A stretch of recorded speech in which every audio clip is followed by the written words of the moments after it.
Bueno, ahora sí. Les decía que el curso de algún modo lo fui acomodando a los intereses de quienes cursaban, las consultas que me iban haciendo por mensajes privados, y entonces iba configurando las temáticas en función de eso, siempre con una misma línea. Digo, lo que yo intenté hacer es, bueno, en la unidad 1, presentar el paradigma general, la lingüística pragmática o pragmalingüística, sus principales aportes, que hoy podríamos decir que son tres, digamos, por lo menos para los que incumbe en cuanto a la ciberpragmática. La teoría de la relevancia, bueno, y las máximas de Grice, por otro lado, y después también todo lo que es lengua de la distancia y lengua de la proximidad con Westerreicher, que es lo que permite hablar de escritura oral o escrituralidad o lengua de la proximidad de acuerdo a los distintos trabajos, y permitió además identificar fácilmente, más fácilmente, dado este antecedente teórico, la forma propia del ciberlenguaje, ¿sí? Entonces, esa era la primera mirada, y después la cortesía era el otro aporte fundamental de la pragmática, toda la teoría de la cortesía. Entonces presentamos eso, luego presentamos cuál sería nuestro objeto de estudio, ¿sí? El ciberdiscurso, las distintas aproximaciones a partir de la cibercultura, ciberlenguaje, ciberusuario, cibertexto, discurso digital, etc. Es decir, las conceptualizaciones que nosotros incluimos en el ciberdiscurso y que constituyen nuestro objeto de estudio. Para comprender el ciberdiscurso, ¿sí?, teníamos que ver cuáles eran las características de la cibercultura, ¿sí?, que están muy bien especificadas en el artículo de Gabriela Palazzo, y que yo también resumo en la presentación de PowerPoint de esa unidad. Al final está el resumen del artículo de Gabriela Palazzo, ¿sí? Fíjense, y además está resumida, es cuando empieza el color rojo, ¿sí?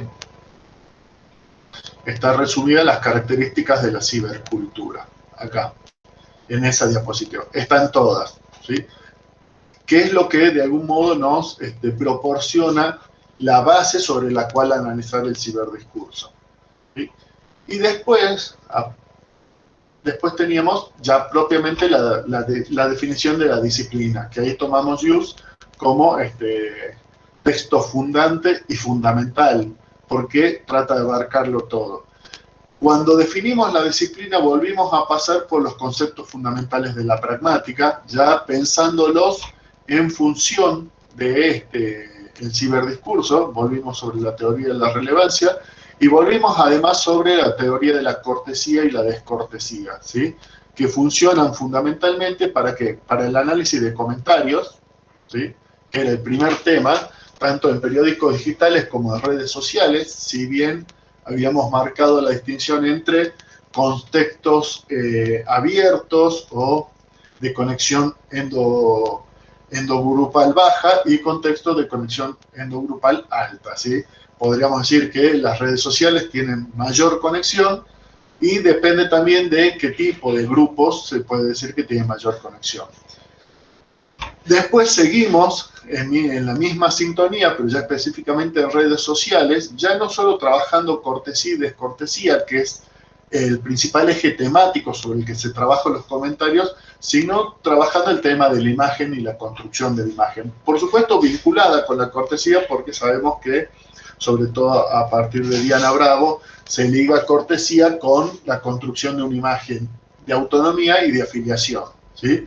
Entonces, por eso trabajamos redes sociales, y ese es el último video que subimos. Y hoy nos tocaría trabajar WhatsApp, chat y Messenger, donde lo principal, además de la descortesía, además de la imagen, es trabajar sobre todo el análisis conversacional, ¿sí? Permito, el análisis conversacional. Es decir, ahí lo que funciona como aporte principal de la gramática, de la pragmática, perdón, es el análisis de la conversación y el diálogo, con sobre todo cuáles son las alternancias de turnos, cómo se configuran las administraciones, etc. Y además, principalmente, el ciberlenguaje, la creatividad del usuario en la constitución del ciberlenguaje. Bueno, pero eso lo vamos a trabajar en una segunda parte de la clase, ¿sí? Y después nos quedaría como temas, ¿sí? Les había adelantado a quienes habían llegado primero que probablemente no lleguemos a ver memes, es decir, yo lo descarté, si bien, repito, es específicamente en lo que yo me especializo, que son memes, lo descarté porque me parecía que había que terminar de configurar los demás géneros, entonces vamos a trabajar correo electrónico.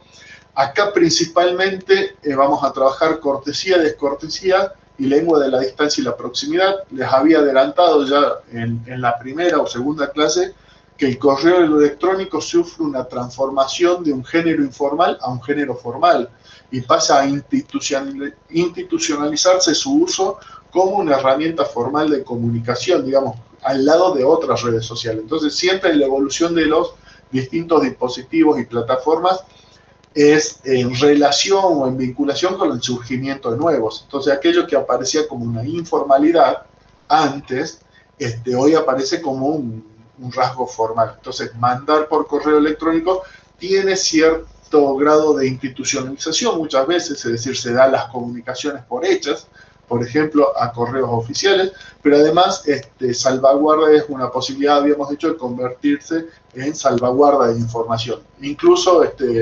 Cantamuto y Vela Delfa lo utilizan la copia de seguridad de los chats de WhatsApp que se pueden enviar por correo, ustedes saben, con fines de investigación, porque ahí queda guardado. Entonces, cada tanto envían una copia de los chats que están investigando al correo electrónico y así se salvaguarda esa información. Y el último tema que vamos a tocar es Twitter, y ahí vamos a retomar algunas cuestiones vinculadas con la imagen, con la construcción de la imagen, también lo que hemos visto respecto al análisis pragmático de las reacciones que vimos en Facebook, los distintos valores de me gusta, por ejemplo, los distintos valores de me encanta y demás, pero además, sobre todo, porque los análisis de Twitter van hacia la configuración del discurso político. Y ahí también tenemos distintas tendencias que además son permanentes, entre apocalípticos e integrados, ¿sí? Entre los que hablan de la ciberpolítica, entendiendo que las redes sociales reproducen de alguna manera las condiciones de poder y las relaciones de poder materiales extravirtuales, ¿sí? Es decir, quien tiene más plata y más poder tiene mayores posibilidades de incidencia dentro de las redes sociales y particularmente de Twitter, y quienes ven la posibilidad de la cibermilitancia, ciberactivismo, que es la democratización de la palabra y la posibilidad de actuar. Bueno, ahí ya vamos a ver que Soledad tiene un trabajo en vinculación con eso, en qué medida la plataforma permite ciertos debates desde la horizontalidad e incluso desde la verticalidad de abajo hacia arriba e impone determinados debates, ¿sí? Y vamos a terminar con un apartado metodológico que tiene que ver con la ciberetnografía o netnografía, ¿sí? Donde el texto fundamental va a ser el de Vela Delfi y Cantamuto, ¿sí? sobre la construcción del observador participante o del participante observador en grupos de WhatsApp, pero que es válido en realidad para todos los trabajos. Pero la definición de la ciberetnografía es importante porque tiene que ver con trasladar el modelo speaking, ¿sí? de la pragmática y de la sociolingüística o de la etnografía del habla propiamente dicho, a la virtualidad, ¿sí? Pensarlo en términos de virtualidad. Así que bueno, hoy no sé si quedó claro el recorrido, si les parece bien, si preferirían eliminar un tema e incorporar otro, eso me lo pueden decir abiertamente. A ver qué opinan. Están todas invitadas a participar, a opinar. Bueno, ahí Maya dice, oh, qué pena, respecto a los memes debe ser, supongo. ¿Sí? De todas maneras lo puedo agregar. Lo que lo mismo, me interesa mucho el tema de memes, pero bueno, sí. se ha priorizado los Sí, otros intercambios. Yo, por ejemplo, no tengo Twitter porque ya creo que no me daría el tiempo, claro. pero está bueno también ver los otros intercambios ahí, ¿no? Bien, de todas maneras lo que yo decía es que esta es la última clase sincrónica.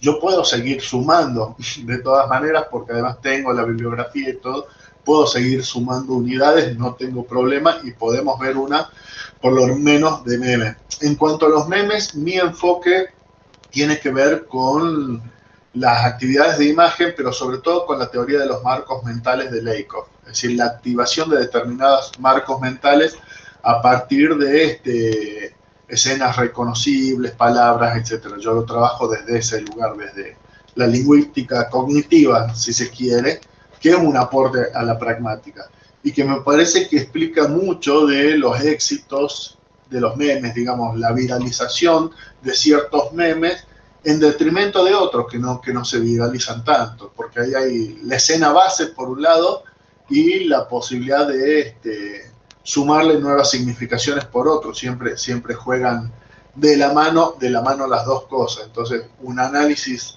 memético fundamental es de construir el meme a su esencia, es tratar de ver cuál es la esencia del meme primero, qué es lo que deja traducir. Por ejemplo, estando el que se llama Hombre mirando a otra, que lo conocen, lo conocen ustedes, ya, ahí se los comparto.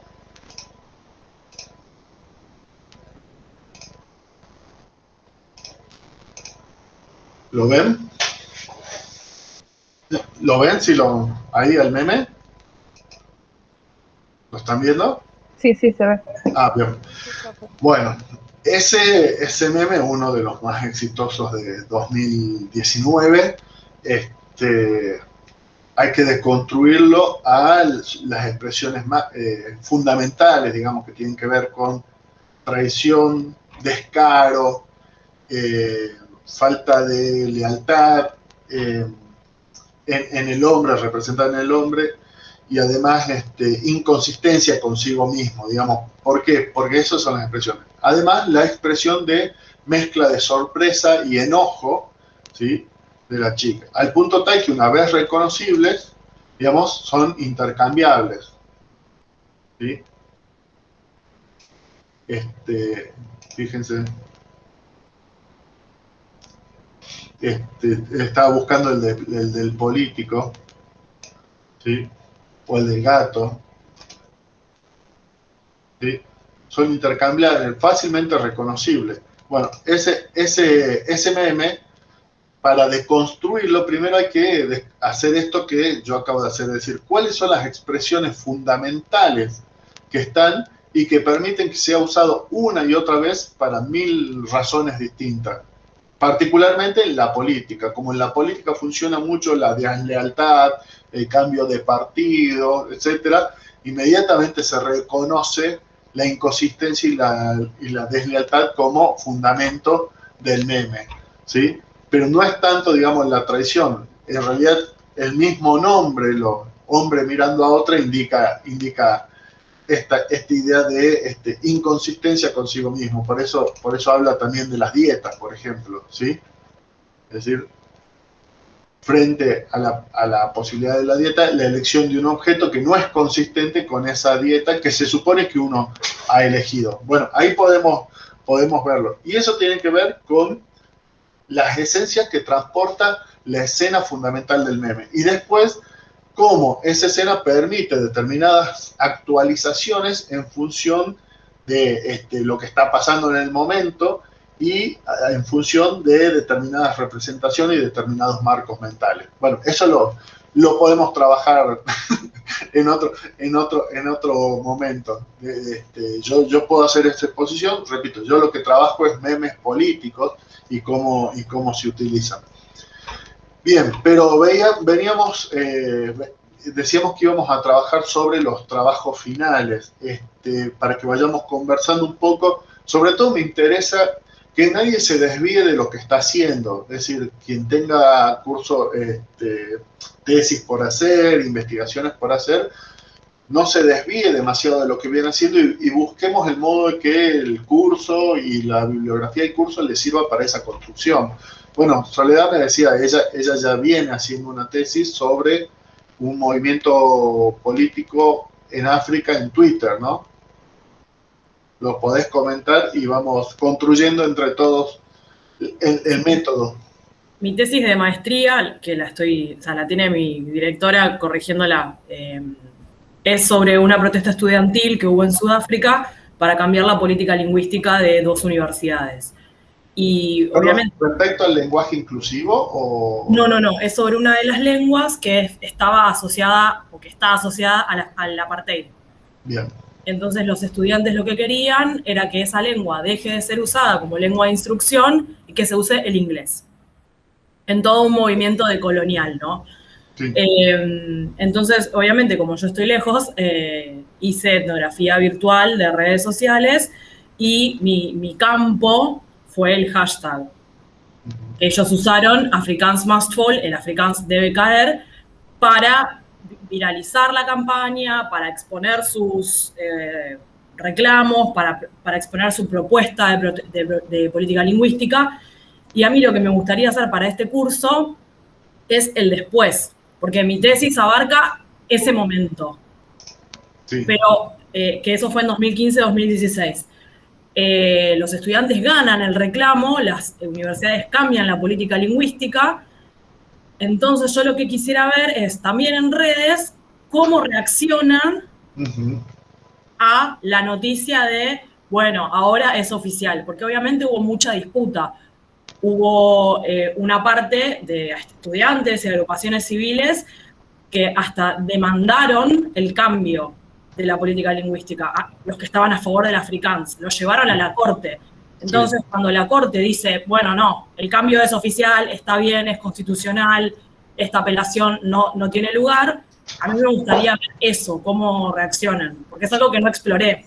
¿Cómo pudiste identificar grupos de opinión o comunidades de habla, digamos, hacia el interior de las distintas posiciones? ¿O cómo podrías identificarlas? Lo que yo fui haciendo es, a partir de leer 500.000, bueno, fui buscando cositas en común y grupos que hayan aparecido. Y después fui googleando quiénes eran y hasta busqué en los diarios y me fui contactando con ellos también. Por eso yo para mi tesis, además de los tweets y los posteos en Facebook, hice 4 entrevistas. A un activista que lo encontré googleando, o sea, vi el nombre, lo busqué en redes sociales y le escribí, le dije, hola, yo estoy estudiando esto, te puedo hacer unas preguntas, y después a una persona de un grupo, de una asociación civil a favor del Afrikaans, y lo mismo, les escribí, les dije, hola, estoy estudiando esto, y con eso como que hice la triangulación de los datos para que sea un poco, porque lo que tiene lo virtual es que te miran un poco raro cuando decís, no, mi tesis es sobre los hashtags. Así es. Porque es como si no fuese tan real. Entonces, lo triangulé entre la política lingüística, o sea, los documentos, los tweets y las entrevistas. Entonces, si me objetan algo, nada, tengo todo grabado, todo desgrabado, o sea, es verdad. No los invento yo los tweets. Así es. Entonces, así fue identificando a los diferentes actores, que eso también es parte de mi tesis. Yo en la tesis estudio quiénes son los actores, y cuáles son las ideologías lingüísticas y cómo fueron construidas, o sea, de dónde viene toda esa cuestión.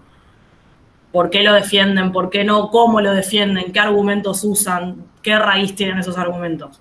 Bien, yo ahí te recomendaba el trabajo de Manuel Alcántara Pla, no sé si lo llegaste a ver. No, hoy lo voy a ver. Es bien interesante porque él agrega un estudio cuantitativo. Digamos, por supuesto, tiene que ver con el manejo del análisis del discurso en su vertiente tecnológica, es decir, el reconocimiento de cuántas veces aparece la palabra democracia en tweets de los distintos partidos de España y vinculado con qué otros lexemas, digamos. Es decir, de algún modo es trabajar sobre redes conceptuales, ¿sí? Entonces, democracia con afirmación, con reinvención, con, digamos, de cada partido va tejiendo redes respecto al concepto de democracia que permiten definirla de diferentes maneras. a ver, son conclusiones que a priori, y ahí está la disputa siempre con tanto con la semiótica estructural como con el análisis computacional del discurso. El análisis computacional y la semiótica estructural en su vertiente de redes contrastantes o redes conceptuales, llegan a conclusiones que uno las puede ver a veces a primer ojo. Es decir, uno ve los tweets y dice, bueno, está claro que el PT tiene una definición de democracia y está claro que el Podemos tiene otra definición de democracia. El tema es que le da legitimidad a esas conclusiones, es decir, no es tanto a qué tipo de conclusiones puedo llegar la diferencia, sino más bien de qué manera el trabajo cuantitativo o en el caso de la semiótica estructural, el método estructural me permite legitimar esas conclusiones. Cosa que por ahí en análisis del discurso un poco más cualitativos se pierde esa base de fundamentación, siempre está en tela de juicio. Entonces yo recomiendo siempre tener algún tipo de análisis cuantitativo que me dé vinculación, que evidentemente vos lo has hecho, no sé con qué método has vinculado la construcción de determinadas semas, representaciones, etc. Yo lo que fui haciendo es codificando. Me imprimí los tweets porque en la compu me era muy difícil poder como contrastarlos visualmente y con colores fui marcando, o sea, muy a la vieja escuela, marcando dónde aparecía que hablaban de esta lengua, de la otra, desde qué lugar, qué actores, y fui poniendo palabritas claves. Bien. Lo mismo hice con las entrevistas, los fui codificando, cuáles eran los temas recurrentes, cómo los pude agrupar, y de ahí fue surgiendo todo y fue como uniendo todas las partes del corpus. Y ahora, ¿qué parte del curso Ciberpragmática, este curso en Puntual T, serviría para el nuevo trabajo? A mí lo que me interesa ver, que es todo esto de estas últimas clases, que yo no tenía idea, pero de nada de todo eso, me parece interesante. Yo tengo dos ideas para el trabajo final. Eso que te comentaba yo de cómo reaccionan las personas a la noticia de que es oficial o a lo que hice para la tarea del foro anterior, que es un ministro postea que él está en desacuerdo con el cambio de política lingüística. Bien. Y hay muchas reacciones a eso, porque es un ministro negro, porque es un ministro de la época del apartheid, entonces todos dicen, medio como te diste vuelta, ¿qué pasó? Que lo festeja, y hay gente que dice como, bueno, bien, esta es la democracia que queremos, bien, bien, bien, y otros que dicen, te estás como olvidando del pasado y qué sé yo. Entonces, yo quisiera una de esas dos ideas, y me parece que está bueno pensar en cómo ese ministro, o sea, se para frente al problema, y después los diferentes actores que yo identifiqué en mi tesis también, qué construcción hacen de esos discursos que rondan al discurso central del tuit del muchacho este. Bueno, ese podría ser por lo menos para esta instancia, un trabajo final interesante, elegir una o dos figuras políticas que se posicionan y se construyen en función de ese tema. Y en todo caso, qué márgenes de autonomía y afiliación se ven en eso, porque evidentemente un ministro negro de la época del apartheid que se presenta como contrario a esta renovación de las políticas lingüísticas está construyendo una imagen de sí mismo diferenciada respecto de por lo menos el prejuicio de lo que se espera de una persona con esas características, y al mismo tiempo está construyendo e insertándose en un colectivo y sumando. Tal vez, no lo sé, pero tal vez tenga que ver con campañas por votos y todo. Digamos, en política nunca nada es inocente. En realidad, en redes sociales nunca es nada inocente. Es decir, claro, sí. Cada uno de nosotros no es inocente al publicar o trata de no hacerlo, sino que todo tiene su sentido pragmático. Por ahí, como cosa muy acotada, muy chiquita, pero también interesante, elegir eso, dos figuras y ver a partir de las reacciones hacia qué grupo se va posicionando, cuáles son las reacciones que despierta. Posiblemente alguno obtenga silencio como respuesta, que también es una reacción, ¿sí? Y otro mucho enojo, y también muchas simpatías, y hay que ver de qué grupos y de qué lado. Yo a priori hipotetizo que hay una construcción de lo democrático y de la memoria y del olvido y la pacificación que tiene que ver con eso. Entonces, pues, no seguir confrontando y no seguir dividiendo la sociedad en dos, sino, bueno, proponerse a sí mismo como un término medio, que en definitiva es lo que busca todo político, siempre posicionarse en el medio, porque el medio es el que junta votos, ¿sí? Entonces, por ahí esas definiciones de ciberpolítica te pueden servir para estudiar la imagen, ¿sí? Las imágenes de autonomía y afiliación de determinados políticos. Fernando, vos también tenías, me recuerdo, un proyecto de trabajo final o una idea. Sí, en verdad yo estoy como armando más o menos el proyecto de la tesis de la maestría, que es en lingüística, Sí. y trabajo con discurso de con discurso de la información, pero siempre es como que termino llegando de alguna otra forma a Twitter. Entonces, por eso también era como el propósito del curso, como para tener estas herramientas. Y una de las cosas que pensaba era trabajar acerca o sobre también como hashtag, pero no todo este trabajo que ha hecho Soledad es la parte que todavía me falta recorrer de cómo construir ese corpus de tweets. Y tal vez como con dos hashtags que serían como dos opuestos o que darían cuenta de esas dos comunidades acerca de la polémica después de la frase de Macri de caer en la escuela pública. Los hashtags eran yo caí y... no, ahí podría ser, sí, yo caí y Aprender 2016, que es el que usa, en ese momento usa el gobierno y el sector, digamos, político que corresponde al gobierno en ese momento. Sí.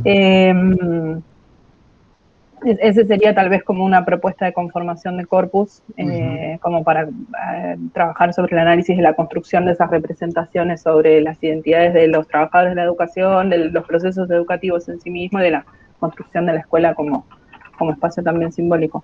Eso. Ahí como método, digamos, se puede elegir trabajar algo que tiene que ver con la circulación de los debates hoy y la indefinición o la inseparación entre medios tradicionales y nuevos medios. Es bien interesante, lo trabaja, hoy estoy terrible con Ana Slimovich, trabaja sobre el hashtag Cuervo Tinelli, cuando él se pelea con Macri, no me acuerdo en qué medida, y cómo es el circuito de creo el hashtag, le pego a Tinelli, entonces después los noticieros dicen el hashtag Cuervo Tinelli, entonces reproducen y vuelven a generar un circuito que no se acaba nunca, porque está reproducido en los dos sistemas mediáticos, en los nuevos medios, y ahí en el Yo Caí pasó un poco eso, digamos, es decir, de qué manera se reafirman determinadas posiciones en los noticieros que dicen hoy el hashtag, porque además el Trend Topic ya pasó a ser noticia de los noticieros, entonces hoy el Trend Topic fue tal, entonces reproduce, entonces yo me enteré por el noticiero y ya entré con el Trend Topic, reproducen y mantienen vigentes, y el análisis de Slimovich en ese caso es muy clarito metodológicamente, cómo trabajar, y por ahí te puede servir eso, trabajarlo metodológicamente en función de la circulación en nuevos y viejos medios o nuevos y viejos sistemas mediáticos.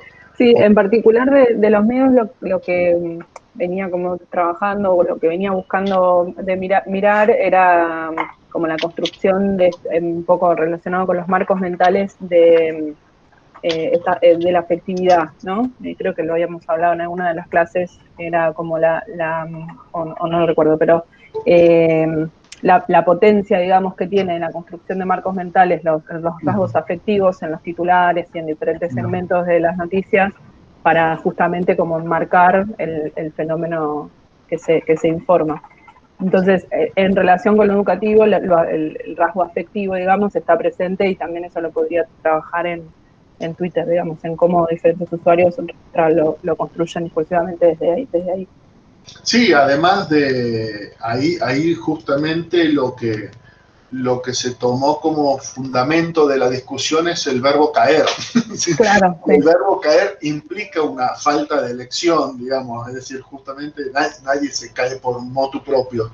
El que se cae es involuntario. Sí. Y, por supuesto, una determinada concepción de lo que es la educación pública. Lo que expresó eso es una concepción. Entonces, esos marcos mentales ya estaban incluidos en la enunciación original, ¿sí? Y entonces todo aquel que adhería y lo reproducía, ¿sí? Con la idea de que todo el que pudiera pagaría educación privada. Ese es el fundamento principal de ese sostenimiento. Esa frase se da en el contexto de la presentación de ese informe preliminar de la SONE 2016, del Aprender 2016, y la mayoría de los titulares de Infobae, La Nación, Clarín, etcétera, dicen dolorosos resultados, los resultados son muy, muy malos, esto es terrible.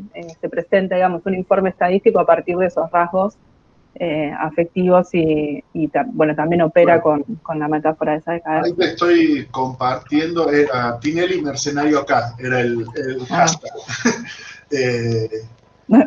Un poquito más fuerte que Curvo Tinelli. Exactamente, pero metodológicamente está muy bien trabajado ahí para esto, para entender cómo circulan los hashtags de Twitter a trolls, digamos, y luego a los noticieros, se mediatizan y vuelven entonces a las redes sociales en un circuito permanente. Justamente porque si ustedes recuerdan, el caso fue un hostigamiento terrible, digamos, a Tinelli, que en ese momento, justamente, fíjense, el hashtag, el nivel del hashtag. Bueno, este artículo te lo recomiendo para pensar lo que vos estabas pensando y por ahí resolverlo metodológicamente, ya que se trata de algo de acá. En el caso de Soledad, digamos, tenía un objeto de estudio distante, más difícil de reconstruir cuáles eran los sistemas mediáticos en apoyo a uno u otro posicionamiento, ¿sí? Y además te ayuda a definir también las comunidades de habla, ¿sí? Es decir, cómo se posicionan unos y otros y cómo se van armando. Y ahí otra herramienta que se me ocurre interesante es esta de ver, en términos teóricos, polifonía y dialogismo de Bakhtin, y esto que ya hemos hablado alguna vez, cómo se va construyendo un mismo discurso, es decir, cada usuario va abonando argumentos a la construcción de un mismo discurso, ¿sí? Y entonces cuando yo quedo flojo de argumentación, sale otro que pienso como yo y me suma y le contesta a aquel que me estaba repreguntando o agrediendo. Entonces se va construyendo en el mismo hilo, ¿sí? de respuesta, se va construyendo un discurso único conformado de múltiples discursos a la vez. Creo que por ahí resolver eso es importante, porque así se conciben las redes sociales, es decir, se van creando pequeñas comunidades en el armado de un discurso único, ¿sí? Y al mismo tiempo múltiple. Sí, a mí es un poco como en esa zona era que pensaba como esta articulación con Yarodó en relación a lo que propone de definir los géneros por sus condiciones situacionales y enunciativas, y cuando veía la clase lo pensaba, digamos, creo que era una de las clases grabadas, justamente la condición enunciativa del ciberdiscurso tiene que ver con esa multiplicidad de voces que se produce de una forma diferente que de otros discursos. Me pareció como súper claro para analizar fenómenos que yo veía que era como, ¿y acá qué está pasando? Y bueno, claro, tiene que ver como con esta característica enunciativa particular. No hay ciberdiscurso que no espere respuestas. Digamos, si todo discurso espera respuestas o prevé respuestas, diría Bakhtin en su momento, multipliquemos por 1000 el ciberdiscurso. El ciberdiscurso, por definición, busca generar respuestas. Es más, la no respuesta casi que podría ser un fracaso discursivo en el ciberdiscurso. Estábamos viendo hace un rato el ejemplo de lo que habíamos llamado, yo voy compartiendo ventanas así a lo loco, pero ustedes que había aportado Belinda acerca de digamos, de lo que había llamado en alguno de los posts una cuestión del género influencer. Ahora se los comparto. ¿Sí? ¿Se acuerdan que habíamos hablado, creo que en vinculación con el aporte de Evangelina, esta idea de, bueno, tomar la fotografía y los modos del influencer, y habíamos dado un ejemplo también, eso fue a través de un correo, si lo llegaron a leer, de un ejemplo de un discurso influencer reproducido en una situación no habilitada como tal, ¿sí? Que fue la de la chiquita esta que tenía retraso cognitivo y que después el padre tuvo que explicar, pero que generó muchos muchos memes.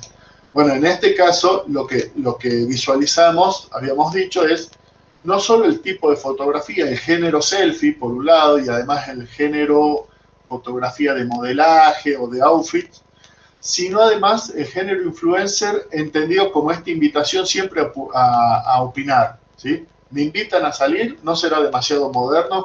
¿Se acuerdan que en el caso del aporte de Evangelina, lo mismo decía la chica adolescente, decía, ¿qué hago? ¿Me voy a dormir o me invitan a algo o me invitan a salir? Es decir, esa permanente invitación al diálogo, que muchas veces es implícita en el ciberdiscurso porque espera respuestas, porque espera reacciones, porque si no, no se publica, digamos, en términos de relevancia, es decir, yo lo publico en redes sociales porque espero respuestas, si no, no lo publico, ¿sí? Es decir, eso que tenía que ver con la ostensividad, ¿sí? Creo que es relevante y por eso lo hago.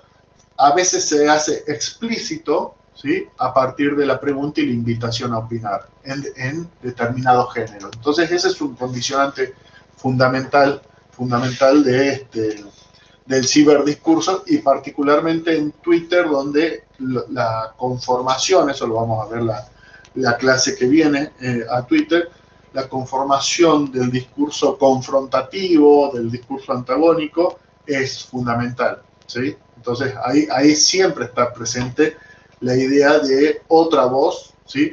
Está presente la idea de mi misma voz reproducida por los otros y la idea de otras voces con las cuales estoy confrontando. Entonces esa construcción de un otro con el cual enfrentar para autodefinirme como grupo, que también hemos visto en los comentarios, ¿no? ¿Sí? En la clase de los comentarios, no sé si lo llegaron a ver, mucho de lo que hemos dicho ahí sirve metodológicamente para el análisis de Twitter. ¿Qué otro caso tenemos? Belinda, ¿vos querés analizar este tipo de aportes como el que vimos recién o tenías otra idea? Me gustó mucho el material de las premisas de Diana Bravo. Me resultó también fácil y sencillo para ir del análisis, y pude ver también algunas cosas que por ahí en el diario uno ve los posteos o ve las cosas que explican, sí, la gente, bueno, en los mismos posteos, y uno no hace un análisis de lo que está escribiendo en sí, y la verdad que después de ver este material me ayudó mucho para ver el trasfondo, por eso había hecho ese análisis. Bueno, ahí digamos, se escuchó medio cortado, pero algo que relaciona lo que vos decís con lo que decía Soledad. La dificultad que tenemos para tomar distancia y vernos a nosotros mismos a veces como sujetos que toman posición, que construyen su imagen, todo. Justamente en la parte etnográfica de la metodología, Cantamuto y Vela Delfa programan una forma de construcción metodológica, ¿sí? Que tiene que ver no solo con reproducir los diálogos de WhatsApp en este caso, porque es lo que ellos están trabajando, sino también en tomar todo lo que tiene que ver con los estados, ¿sí? Cómo se modifican los estados.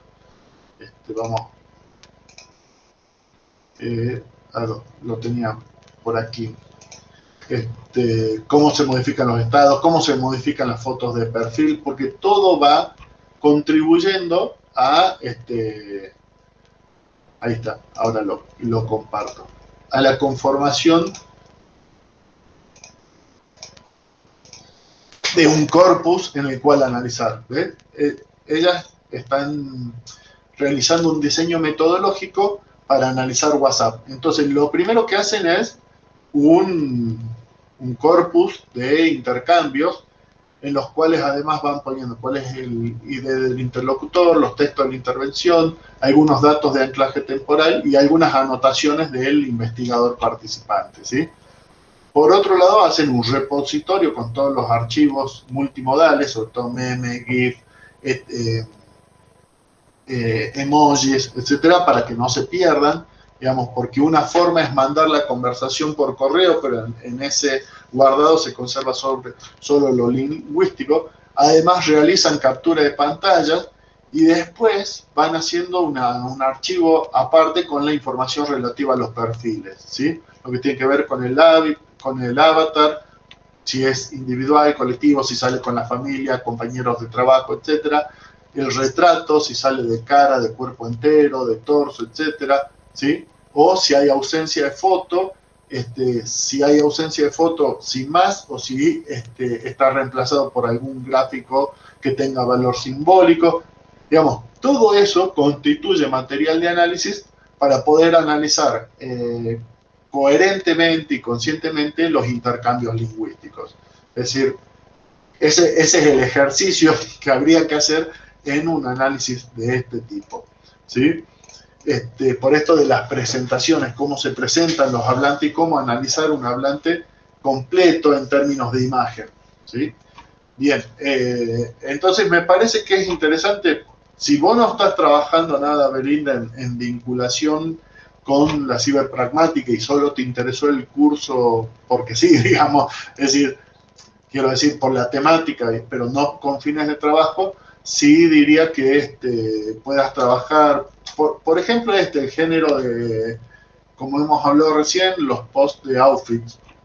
Y posiblemente en ese grupo, porque ella comparte de un grupo que se llama Outfits para Mujeres, creo que es. Outfits para chicas, ¿sí? Para quitar. Y son distintas usuarias, entiendo, que van compartiendo, ¿así es? Profe, así es. ¿Cómo? Supuestamente eso es lo que tienen, Sí. es que comparten en sí gustos similares, digamos, en cuanto a vestimentas, y van recibiendo consejos de esto me queda mejor, esto no te va a quedar mejor, bueno, cosas así. Bien. Bueno, ahí en términos de construcción de afiliación, nada más claro que el propio nombre del grupo, más la definición del grupo, más algo interesante que es la participación de, por lo menos en este caso, estamos hablando de mujeres no adolescentes ni jóvenes, digamos, sino adultas, porque menciona 3 hijos de 17, 13 y 10 años, así que debe ser una persona de por lo menos 40 años, calculo, ¿sí? Entonces, ¿cómo se conforma todo un mundo de afiliación, de configuración de grupos, donde además, si damos un salto cualitativo, podríamos hablar de cierta perspectiva de género en términos de reconocimiento de la mujer y de la feminidad tradicional, pero al mismo tiempo como empoderada, ¿sí? Porque es decir, yo me junto, nos autoaconsejamos cómo vestir, pero de algún modo vamos construyendo sororidad en ese autoaconsejarse, ¿se entiende? Es decir, siempre vinculado a la vestimenta y la mujer, que es uno de los lugares tradicionales del rol femenino, pero al mismo tiempo construyendo sororidad, que es como se da el feminismo popular, digamos, popular no como del pueblo pobre, sino como contrario a académico o elitista. Es decir, el feminismo popular se da dentro de la subalternidad siempre, es decir, dentro del margen de la cultura dominante. La cultura dominante determina ciertos usos y cualidades propios a la mujer, y acá, sin salirse de esos roles, sin embargo, se construye sororidad y autonomía. Entonces, jugar con esas construcciones también puede ser interesante dentro de estos grupos, ¿sí? Porque ¿para quién se viste entonces la mujer? ¿Se viste para el esposo, se viste para los hijos o se viste para las otras mujeres? Digamos, también analizar eso en términos de reacciones puede ser interesante. Se me ocurre como trabajo, digo, si no tenías pensado nada. No, todavía no había pensado en nada, pero después de seguir esto me encanta. Yo había hecho el análisis, como le decía, de las premisas y había ido marcando, bueno, el tema de de la afiliación, de la conexión grupal, eh, las expresiones que tienen ellas, a la que Así. postean en este grupo, de expresiones de aprecio hacia otros. Así Constantemente. vos marcaste ahí, hola chicas, digamos, decir, la apelación constante en una suerte de informalidad como quien se refiere a amigas, a pesar de que probablemente gran parte del grupo no se conozca personalmente, materialmente, digamos. Y después marqué también la búsqueda de la empatía y también la demostración de confianza que tienen ellas, esperando una devolución por parte del otro, por un lado, en cuanto a lo que es la vestimenta, también la aprobación. Bueno, ahí es Porque, importante las normas de cortesía, porque cuando ella invita a participar, no espera que salga ninguna a criticarla malamente. En todo caso, las críticas van a estar veladas con un lenguaje cortés. Entonces, también las normas de cortesía funcionan aquí en la construcción de sentimientos de afiliación, ¿sí? Nadie le va a decir, no, ridícula, te queda, supongo yo, a priori, eso habría que constatarlo en el propio grupo, no, ridícula, te queda terrible, sacate eso, mamarracho. Digo, ¿eso no debe suceder o sí? yo no me puse a hacer el análisis en sí de los comentarios porque era Bueno, solamente ver el tema del posteo, pero la mayoría de los casos que las chicas postean, en la mayoría de los casos que ellas postean, hay aprobación por parte del otro, consejos que son constructivos, no hay cosas destructivas aquí. bueno, ahí tenés un Y yo creo trabajo. que eso, El género, outfit, y las normas de cortesía. Entonces, en el género vas a tener que ver cómo se cruza la invitación a participar, a opinar, digamos que es un poco este tema género influencer, las fotografías, selfies, acompañadas de fotografías de modelaje, ¿sí? Todo eso en la autopresentación y luego la cortesía en los comentarios, incluso sobre todo en los comentarios críticos. ¿Cómo hacemos para decirle que le queda mal, pero de buenas maneras? Esa sería la pregunta. Me parece que es un tema bien interesante ahí y además te permite después un salto cualitativo al análisis de cierta configuración de la sororidad y el feminismo de índole popular, por ejemplo. Y creo que está fantástico. ¿Alguien más quiere? Si no, pasamos a otro tema. Silvia, Maxi, no sé, Maxi, si habías logrado la cámara. A ver, Maxi ahí escribe. Yo tengo un trabajo que quiero ampliar, no es mi tesis de maestría que va por otro lado, pero sí me interesa. Facebook Live, oficial del Ministerio de Salud, como medio de difusión al inicio del periodo de pandemia. Cómo ese espacio virtual fue utilizado. Eran transmisiones en vivo donde médicos hablaban del COVID y en los comentarios salían muchas cosas muy interesantes, como comentarios ignorados, comentarios que nada tenían que ver con el tema, tipo burlas y comentarios de apoyo. No estamos hablando de los informes oficiales del COE, ¿no? del Comité Operativo, sino de otros tipos de videos. Bien. Bueno, pero también en el COE salían comentarios que nada que ver y las disputas por la construcción de la imagen. Son transmisiones de Facebook Live. Sí. Sí, Silvia. No, le quería hacer un aporte a Belinda, Sí. que capaz que cuando ella esté atenta a los comentarios negativos, capaz que los borran. Entonces eso también estaría interesante observarlo. Claro. Por otra parte, bueno, mi trabajo de tesis de maestría, que estoy en la elaboración del proyecto, y bueno, el trabajo final no lo había pensado en relación a eso, pero ahora que estamos redirigiendo, me parece súper importante. Mi trabajo tiene que ver con ideologías lingüísticas en relación específicamente a actitudes lingüísticas hacia las lenguas indígenas en la zona, en el ámbito de la universidad. Bien.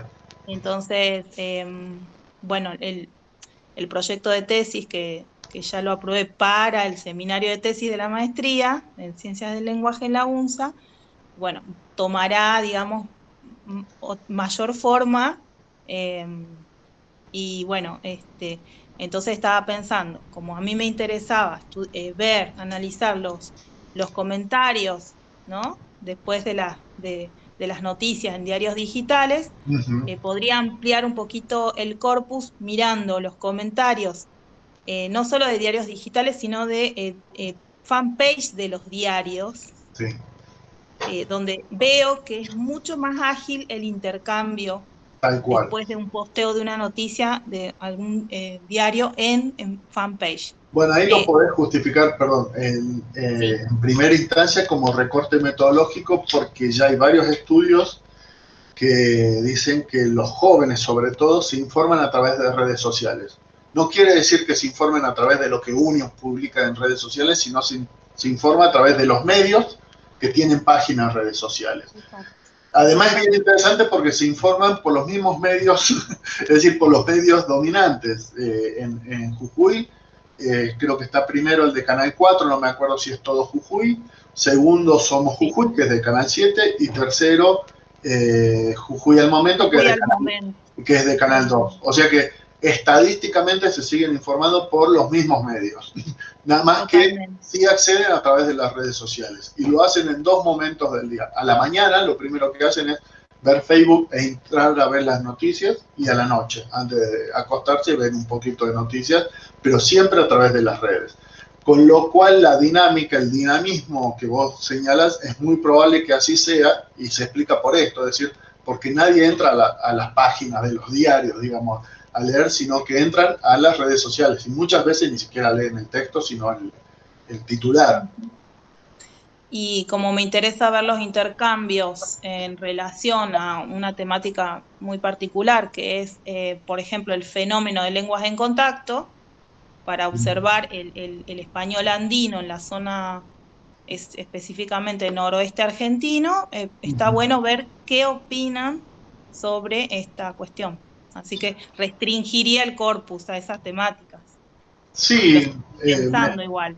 En realidad habría que ver en qué noticias, porque acordate que el comentario en tanto género tiene una doble vinculación, tiene por un lado una dependencia con un texto fundante, que ya sea la noticia o el post, ¿sí?, sobre el cual se comenta, y por otro lado va adquiriendo autonomía en el mismo proceso de conversación o de discusión, va adquiriendo autonomía al punto tal que se termina discutiendo de cualquier cosa que no tiene nada que ver con el texto fundante, ¿sí? Pero siempre hay esa vinculación, y de hecho suele pasar que alguien pregunte, ¿y esto qué tiene que ver con la noticia?, digamos, en algún momento de la conversación, justamente porque derivó temáticamente, que además es otra investigación interesante. ¿Cuáles son las derivas temáticas o tópicas que llegan a la discusión por las lenguas originarias? Porque posiblemente el post original, supongamos, fuera de Evo Morales, no propiamente de lingüística, quiero decir, ni propiamente de alguna lengua, sino sobre Evo Morales,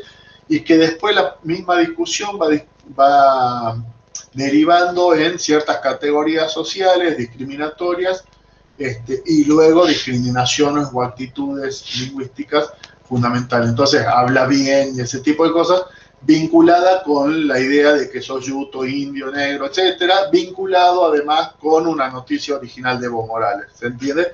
Por ahí construir ese derrotero temático es bien interesante para saber, bueno, porque no hay tantas noticias lingüísticas, y sin embargo discusiones lingüísticas hay muchas hacia el interior de las redes sociales, ver de dónde surgen, de dónde salen, cuáles son las problemáticas que las despiertan, siempre en vinculación a esto que hemos visto en el video de los comentarios, que es la noticia siempre es un disparador de un montón de otras cosas, digamos, de marcos mentales contemplados y no contemplados en las propias noticias, y de posiciones ideológicas contempladas y no contempladas. Y muchas veces son ataques indirectos, es decir, yo quiero atacar efectivamente en abstracto la vinculación de lo indígena con lo político. Como no puedo hacerlo abiertamente porque significa racista, atacaré a Evo Morales, atacaré a Milagro Sala, atacaré, digamos, ciertas figuras donde yo pueda simbolizar ese principio ideológico y ponerlo en contexto. Y la deriva de los comentarios me va a dar esa discusión. Porque ahí más alta, bueno, los indios no hay que dejarlos gobernar o ese tipo de cosas, digamos. Si justamente porque los comentarios propician este tipo de enunciaciones menos vedadas y menos reservadas, es que me pueden dar la idea de qué es lo que el medio quiere hacer o qué es lo que el medio está haciendo sin hacerlo. Es bien interesante pensarlo siempre desde ahí en términos de representación. Inclusive desde la imagen, ¿no? Por lo que pasó estos últimos días, a partir de los dichos de Fernández, han salido a relucir estas ideologías, ¿no? Y los racismos más recalcitrantes a través de memes, en donde se disparó para muchas otras cuestiones, en donde fue muy interesante observar, ¿no? Y Milagro Sala creo que está en más del 60% de los memes. Tal cual, digamos, había uno donde ponían justamente lo occidental frente a lo originario, y ponían la que vino de la selva y ponían a Yuya, y la que bajó de los barcos y ponían a Milagro Sala, digamos, como confrontación risible respecto a lo que dijo el presidente, pero al mismo tiempo de exposición de un determinado ideal de belleza y de condiciones que en definitiva reafirmaban el racismo más que subvertirlo. Así es. Bueno, ese también es un trabajo interesante para hacer en términos de comentarios, reacciones, derivas temáticas, todo aquello que te permita vincularlo con... En relación a las lenguas indígenas, el contacto de lenguas y el contexto, porque la lengua de herencia no la podemos separar del contexto. No. Y de toda la cuestión histórica y de identidades, ¿no? Bueno, la verdad que es un tema muy interesante y está bueno ahora restringirlo a ese corpus, a esas temáticas. Así es, perfecto. ¿Alguien más? Maya, no sé si podés habilitar micrófono o no. Viviana, ¿quién? Bueno, con Maxi no terminamos. Volvamos con Maxi, que no puede habilitar la cámara. Yo estoy habilitando mi mate mientras tanto. Ahora sí. Pero vuelvo con vos, Maxi, decías, Facebook Live. No llego a entender el objeto. Eran transmisiones en vivo donde médicos hablan de COVID y en los comentarios salen muchas cosas interesantes. Comentarios ignorados, comentarios que nada tenían que ver con el tema, burlas y comentarios de apoyo. Bueno, ahí podés, digamos, ya tenés por lo pronto una primera distinción hipotética a comprobar cuantitativamente la existencia de esos 4 tipos de comentarios, ¿sí? Estamos hablando de comentarios ignorados, es decir, supongo que se trata de comentarios que se realizan temáticamente vinculados con la exposición del médico, pero a los que nadie responde o a los que nadie reacciona. Entiendo que si son ignorados es que buscan una reacción. Habría que probar si es que están buscando una reacción. Comentarios desligados o que nada tenían que ver con el tema, ¿sí? Que aprovechan la exposición para hablar de otro tema. Es muy típico de esto, es decir, sale el médico, expone sobre las medidas preventivas del COE y alguien dice aprovechen para arreglar la salita del barrio tal o pongan luces en la calle, digamos, un reclamo gubernamental que cobra cuerpo en una instancia de transmisión gubernamental. Entonces lo que uno debe reconstruir es cuál es el principio por el cual alguien realiza un comentario sobre eso. El principio de relevancia, digamos, por el cual alguien realiza un comentario sobre eso. Entiende que alguien del gobierno, cualquiera sea su nivel, está realizando la transmisión y sostiene la transmisión.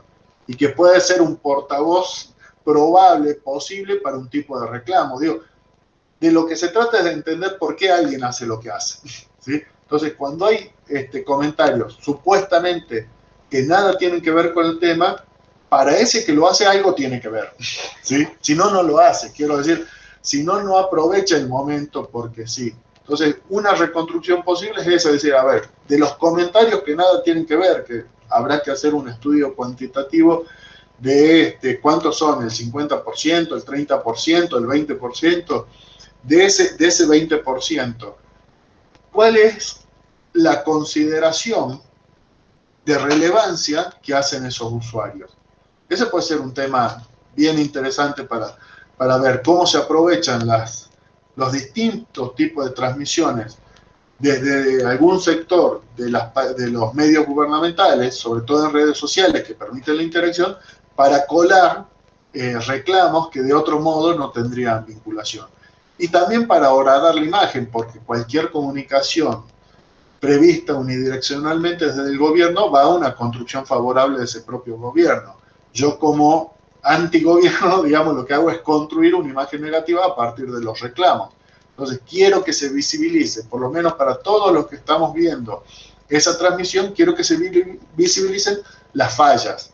que por eso te preguntaba lo del informe del COE, porque de algún modo siempre pasó eso, es decir, mucha gente, por supuesto, apoyando, respaldando, construyendo la imagen del gobernador, además nos daba información invaluable acerca de cuál era la representación del gobernador como cacique, padre de familia, quiero decir en términos macropolíticos, es decir, los jujeños como una gran familia que nuestro padre cuidaba, nuestro padre gobernador cuidaba, prócer, etcétera. Bueno, todo eso se originaba, uno lo podía reconstruir a partir de los comentarios.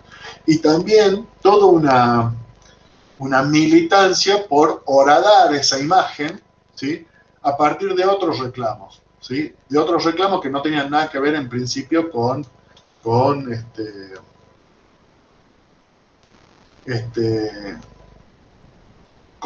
el tema. Bueno, y acá contesta Maxi, bueno, el médico no contestaba nada. Bueno, porque hay una prefiguración de la comunicación que es más bien o unidireccional o es bidireccional, pero claro, en entornos, lo acabas de poner, en entornos temáticos controlables, es decir, que no se nos vaya de tema. Lo cual es posible cuando uno mantiene cierta autoridad sobre el discurso. Digo, nos pasa a los docentes también, podemos cortar y contestar a lo que queremos, cuando queremos, somos los que damos la palabra, Fernanda vos, Soledad vos, Silvia vos, Maxi vos, digamos, es decir, distribuimos la palabra a nuestro antojo, no la distribuimos cuando no queremos, y además contestamos lo que queremos. O como yo que recién pasé a Silvia porque tenía la cámara conectada y después vuelvo a vos, digo, establezco el orden yo, ¿se entiende? Esa es una posición de poder discursivo, claro. Bueno, el médico también hace lo mismo, es decir, no voy a contestar todo, voy a contestar lo que me interesa de las temáticas propuestas. Pero ahí está la idea de que algo que se propone como dialógico, como una clase, por ejemplo, que yo la puedo hacer reparticipativa, pero siempre mantengo la distribución del turno de palabra, en redes sociales no siempre lo es tanto, ¿sí? Hay mucho filtro, si no filtro de moderador, sí filtro del enunciador que mantiene las reglas. Bueno, creo que ahí tenés como varias cosas para analizar respecto a las reglas. ¿Alguien más? Si no, pasamos a una cuestión metodológica o a WhatsApp. Ya vamos a ver. ¿Qué prefiero? Bueno, vamos a hacer un poco de las dos cosas. Bueno, para el trabajo final yo les había sistematizado algunas cuestiones metodológicas de las que fuimos viendo a lo largo de las distintas clases, más otra que tiene que ver con un trabajo de Cantamuto y Vela Delfa, ¿sí?, que ellas sistematizan y que la acabamos de ver para el caso de WhatsApp, ¿sí?, lo que llamamos etnografía, ciberetnografía, ¿sí? Y ellas, por un lado, dicen, bueno, ¿qué pasa metodológicamente con WhatsApp? ¿Ustedes están viendo, no, la presentación? ¿Sí? Sí. Creen que yo no. Ahí está. Bueno, ¿qué pasa metodológicamente con WhatsApp? Hay como tres grandes posicionamientos metodológicos. Por un lado, lo que ellas llaman introspección. Es decir, utilizar los propios chats como fuente de información. Yo esto y ellas mismas lo descartan porque siempre es difícil, porque siempre es complejo. Puede servir para dar ejemplos de clases, puede servir para generar hipótesis de uso, pero no tanto para realizar una investigación extensa. Es decir, la introspección a partir del propio uso tiene sus limitaciones. Lo otro sería lo que se llama elicitación, es decir, yo no pertenezco a un grupo ni pertenezco al intercambio, ¿sí?, bilateral si no es de grupo, sino que le pido a alguien que me lo pase, ¿sí? Le pido a alguien que me pase la información. Hay voluntarios que sí forman parte del grupo. Por ejemplo, puede pasar esto en investigaciones sobre jóvenes, adolescentes. Supongamos que son mis alumnos de la secundaria y yo le pido a algún referente que me pueda pasar. Acá tenemos dos problemas. Digamos que necesitamos esos colaboradores que estén dispuestos a hacerlo, pero que además asuman un rol responsable respecto a todas las normas de codificación que yo le pido respecto a esa observación. Tenemos otra contra, que es cuando estamos solicitando información de un grupo, falta el consentimiento informado. Es decir, ustedes saben que en etnografía esto es un fundamento, digamos. Yo no puedo hacer una etnografía de un grupo de adolescentes de secundario y ver qué pasa ahí sin informar que lo estoy haciendo, ¿sí? Aun cuando lo esté haciendo a través de un colaborador, pero sin informar que lo estoy haciendo. Es decir, porque de algún modo es violar la privacidad de manera consciente, violar esa privacidad en la que se sostiene el grupo. Pero además puede pasar que mi colaborador me genere como muestras ad hoc para la investigación, es decir, sepa lo que yo estoy buscando, entonces me pasa lo que yo estoy buscando y no todo. Así que ese es otro método también con sus propias falencias. Y por último, el que todos defendemos, la etnometodología o etnografía, ¿sí? Que tiene que ver con la observación y la participación del investigador en aquello que observa, ¿sí? Es muy difícil hacerlo en chats bilaterales porque uno debiera ser parte, ¿sí? Y en ese caso sí va a haber que pedir licitación y poner en información a ambos integrantes de ese chat de que lo voy a usar con fines de investigación, ¿sí? Y que me lo pasen tal cual. Es mucho más fácil porque además no debo informar un grupo grande, sino solo a 2 personas, pero sí para los grupos tengo que ser un observador participante o un participante observador, que es la propuesta que hacen ellas. En el caso de observador participante se trata de lograr lo que se llama punto ciego, es decir, yo formo parte del grupo, ¿sí? Pero al mismo tiempo no intervengo y me mantengo ausente, ¿sí? Me mantengo ausente, no participo porque solo estoy rastreando. Ahí sí es importante el consentimiento informado. Ahí sí hay que decir, bueno, yo estoy participando como un investigador externo de este grupo, ¿sí? Y no como un participante activo. Y si no, se puede hacer sobre todo en grupos grandes, con un público más o menos extenso y orientado a temas concretos. Grupos de clases pueden ser, por ejemplo, de agrupaciones políticas tenemos en la facultad, o de carreras, alumnos de carreras. Eso se puede hacer, digamos, de manera más o menos clara y observar. Lo que ocurre es que en grupos pequeños suele ser mucho más fuerte también el pedido de participación y el reconocimiento de cada uno de los integrantes. Y por eso viene la otra cuestión metodológica, que es convertirse en participante observador, es decir, usar los grupos cerrados con los cuales tengo alguna relación, puede ser familiares, puede ser de trabajo, pueden ser de escuela, pueden ser académicos, etcétera, ¿sí? Informar que los voy a usar, pero además participar activamente del grupo y tratar de olvidarme por momentos en que soy participante del grupo, ¿sí? Son dos, en este caso soy un observador, pero un observador interno, metido, que forma parte del grupo, y no un observador externo que se mantiene ausente. Por otro lado, uno de los grandes reclamos de WhatsApp justamente viene por el lado de los que no participan. Ustedes, si vieron la carátula de la presentación del PowerPoint de WhatsApp, van a ver que la mayoría de memes tienen que ver con ese reclamo. Hay una ley no escrita, ¿sí? Fíjense, veo gente que no participa, acá los no participantes visto como espías o que están incumpliendo alguna norma de buen comportamiento al punto tal que puede generar violencia, ¿sí? Ellos no querían participar en el WhatsApp y así hay miles. Es decir, que lo que más se solicita en gente que está dentro de los grupos es la participación, de manera tal que ya suena raro abstraerse de un grupo, digamos.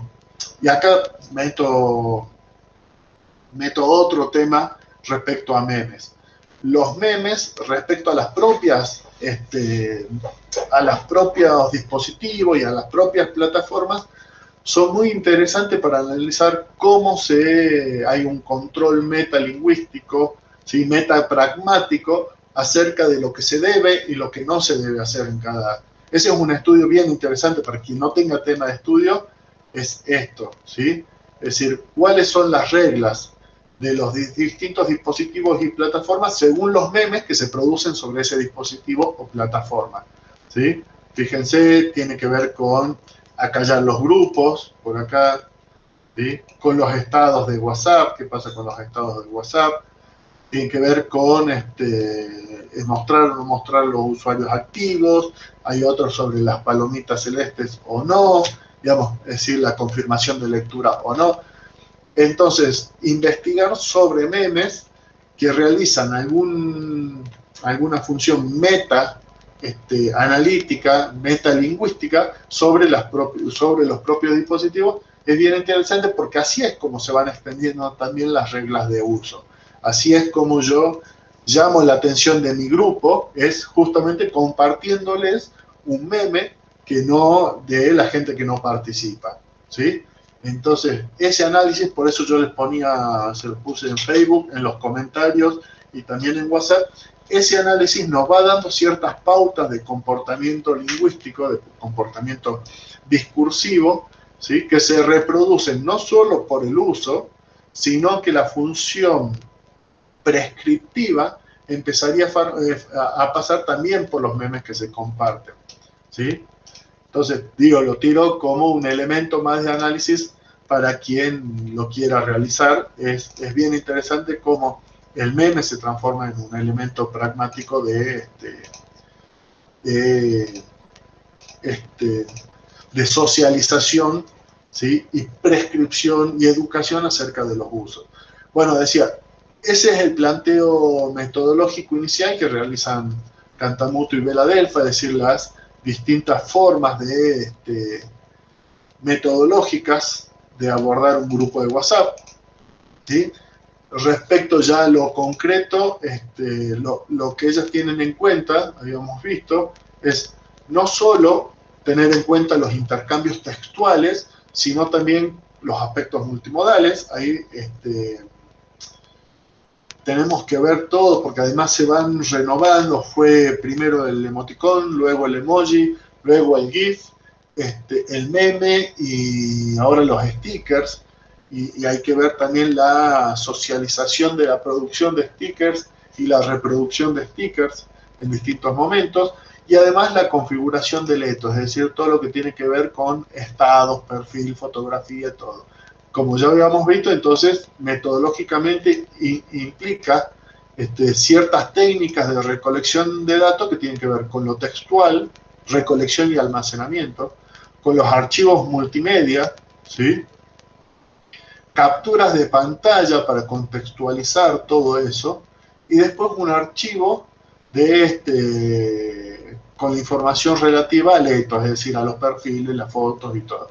Pero además, como decía Soledad, agregar un apartado también donde yo pueda realizar una entrevista semiestructurada a todos o a alguno de los participantes, de manera tal que me quede registro, por lo menos para trazar ciertos perfiles de uso respecto a las tecnologías, o por lo menos ciertas actitudes respecto a las tecnologías y dispositivos. Bien. Después, metodológicamente, pensando en el trabajo final, teníamos otros aportes, también de ellas, criterio de análisis y clasificación de los entornos virtuales en función de ciertas ciertas prevalencias y además ciertas dicotomías. ¿Se acuerdan que lo vimos cuando vimos la segunda clase, ciberlenguaje? Entonces, tener en cuenta esas dicotomías para analizar las distintas plataformas según el modo de realización: monomodal, multimodal, visual, verbal, oral, escrita, breve, extenso, estático, dinámico, ¿sí? Que son las formas que hemos ido de algún modo viendo en la clasificación de los comentarios, de las publicaciones o posts de Facebook, etc. ¿Sí? Continua, discontinua, efímero, permanente, multisimultaneidad estructural, multisimultaneidad temporal en términos de enunciación, y por último, si es grupal, no grupal, público, privado, si prima la extimidad o la intimidad, y si son centrípetas o centrífugas, es decir, si son relativamente cerradas o permiten la apertura, ¿sí? Todas estas son opciones metodológicas que ya hemos ido viendo. O algo más concreto para determinados usos, por ejemplo, en la propuesta de trabajo que hablábamos recién con Belinda, se puede hacer algo muy concreto, como la propuesta que hace Gabriela Palazzo respecto al ciberdiscurso juvenil, definir las condiciones de producción y recepción, ¿sí? Según esas mismas categorías que acabamos de ver, que tiene que ver la cibercultura con toda esta idea de conformación de grupo de mujeres para opinar sobre la vestimenta a utilizar en determinadas circunstancias, quiénes son las o los usuarios, y cuáles son los géneros discursivos predominantes. Habíamos hablado de la selfie como género, la foto de modelaje como género, habíamos hablado de la pregunta invitando a la participación, posiblemente tomada de los influencers, digamos, como géneros discursivos propios de esa conformación de un discurso femenino outfit, supongamos, ¿sí? Como hipótesis. Bueno, ¿cuál es la tradición textual, la historia, de dónde viene la fotografía de modelaje?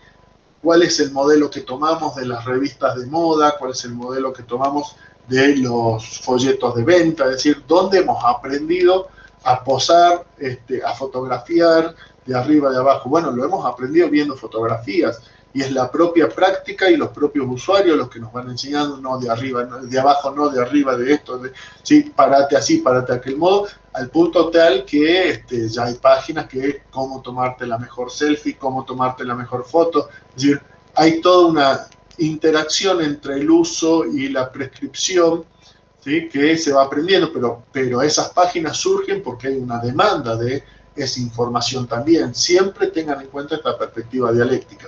Entonces, ¿de dónde aprendemos? Bueno, porque hay un antecedente genérico del cual tomamos los modelos. Esa historia acerca de dónde vienen esos géneros discursivos es interesante. Y después la definición hacia el interior, bueno, cómo se conforma, cuál es el registro que utiliza, el registro de lengua, cuál es la variedad, cuáles son las respuestas, los comentarios, cómo funciona la cortesía, la descortesía, la imagen, etcétera, etcétera. ¿Se entiende? Es un modelo muy concreto, pero que a partir de todos los elementos pragmáticos que hemos visto, nos permite analizar determinados géneros. Otro es tomar, tal cual lo conocemos, que está vinculado con esto mismo, el modelo speaking, que lo conocemos de la etnografía del habla, ¿sí? ¿Cuál es la escena o situación? Y cuando hablamos de escena y situación, siempre tengan en cuenta que hay una situación material y una situación virtual que interactúan también dialécticamente y que además tienen que ver con cómo las configura el usuario, es decir, lo que hemos llamado frame o esquema, es decir, un esquema de situación, ¿sí? Respecto a la virtualidad o a la materialidad. En WhatsApp, por ejemplo, les había dado yo un artículo que es interesante porque era un disparador más bien. Resulta que lo que ocurre en WhatsApp, que no ocurre en redes sociales, es que nosotros o nos conocemos o tenemos altas probabilidades de encontrarnos en la materialidad con aquellos que forman parte de los grupos, así se trate de grupos de trabajo, grupos de padres de chicos de escuela, etcétera. Tenemos altas posibilidades, lo cual lleva a dos cosas. Una, o a que la cortesía sea mayor, ¿sí? Porque sé que me lo voy a encontrar, o que es muy probable que me lo vaya a encontrar, o dos, a que conformemos esquemas de situación separados entre la virtualidad y la presencialidad, que es lo que hablaba el texto. Si lo llegaron a leer, dice, de algún modo llegamos a entender que podemos pelearnos en el grupo de WhatsApp y después saludarnos como si nada, ¿sí? En la escuela cuando nos encontramos, incluso hasta reírnos de esa pelea. ¿Por qué? Porque configuramos dos frames distintas hacia el interior de lo virtual y hacia lo material, ¿sí? Entonces entendemos que podemos transcurrir. Bueno, eso es propio de la conformación de los grupos, donde yo además me junto con contactos posibles de la vida material. No es que interactúo con usuarios desconocidos como si puede pasar en Facebook y ni hablar en los comentarios de periódicos digitales, ¿sí? Entonces eso me va configurando una situación. Bueno, cuando hablamos de situación o escena, es eso, es el escenario tal cual se lo piensa o lo piensan los usuarios. ¿Quiénes son los participantes? ¿Sí? Hablante, destinador. ¿Cuáles son los fines, propósitos o métodos de la comunicación? ¿Cuáles son las secuencias de actos? Acuérdense que hablamos en la clase anterior de la noción de movimiento, es decir, un turno de habla puede tener dos movimientos distintos o actos distintos, ¿sí? Por ejemplo, habíamos dicho el cliente que entra, buen día, tiene pan, ¿sí? Hace dos movimientos, saluda por un lado y hace una pregunta por otro. Bueno, y espera como respuesta dos movimientos, que le digan buen día, es decir, que le correspondan el saludo, porque es un par adyacente, y además que le respondan, porque también es otro par adyacente, pregunta-respuesta. ¿Sí? Justamente algunos malentendidos o malestares se generan porque el que contesta, no tengo. Y el saludo quedó inconcluso, ¿sí? Entonces no hay una correspondencia del par adyacente. Bueno, a eso se refiere. ¿Cuáles son las secuencias de actos, ¿sí? Que van conformando un mensaje? ¿Cuál es la clave? ¿Qué le llama el tono? El marco, ¿sí? Serio, formal, informal, el contexto. Ahí vamos a tener que definir también, predefinir los dispositivos y las plataformas por las que se llevan a cabo, ¿sí? El canal, bueno, las normas, reconstruir las normas y los géneros discursivos, ¿sí? De algún modo, la propuesta de Gabriele Palazzo va en consonancia con el modelo Speaking, simplificada y además ayornada a la modalidad del ciberdiscurso, ¿sí? Y después teníamos también el que habíamos marcado en uno de los correos. Bueno, cuando hablamos de género discursivo, pueden definir un género discursivo en función de estos principios, ¿sí? Que son los mismos del modelo Speaking. ¿Quién habla? ¿Para quién habla? ¿Sí? ¿Cuáles son los enunciadores autorizados y desautorizados en cada momento? ¿Quién regula esa autorización? ¿Cuáles son las marcas de cambio de turno? ¿Sí? ¿Cuánto duran los distintos turnos? Por ejemplo, el turno del docente siempre dura más, por más que la intercomunicación sea ida y vuelta, dura más que el de los alumnos. ¿De qué se habla? ¿Cómo está organizado ese género discursivo?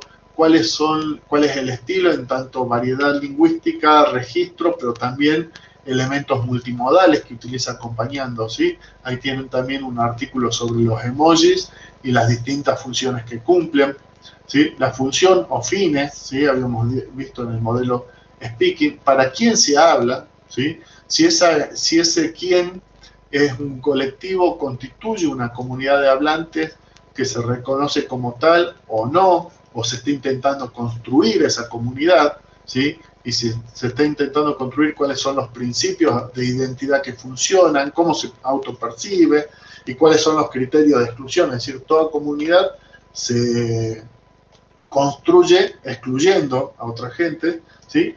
Y la situación, dónde, cuándo se habla, incluyendo, ¿sí? De vuelta, tanto lo material como lo virtual o digital. Bueno, algunas de esas que pueden ustedes conjugar son recursos, metodologías de aproximación a los distintos géneros del ciberdiscurso, que son muy concretas para realizar el trabajo final. Bien, preguntas, dudas, ¿no? ¿Alguien más quiere? ¿Nada? ¿Están aburridos? ¿Aburridas?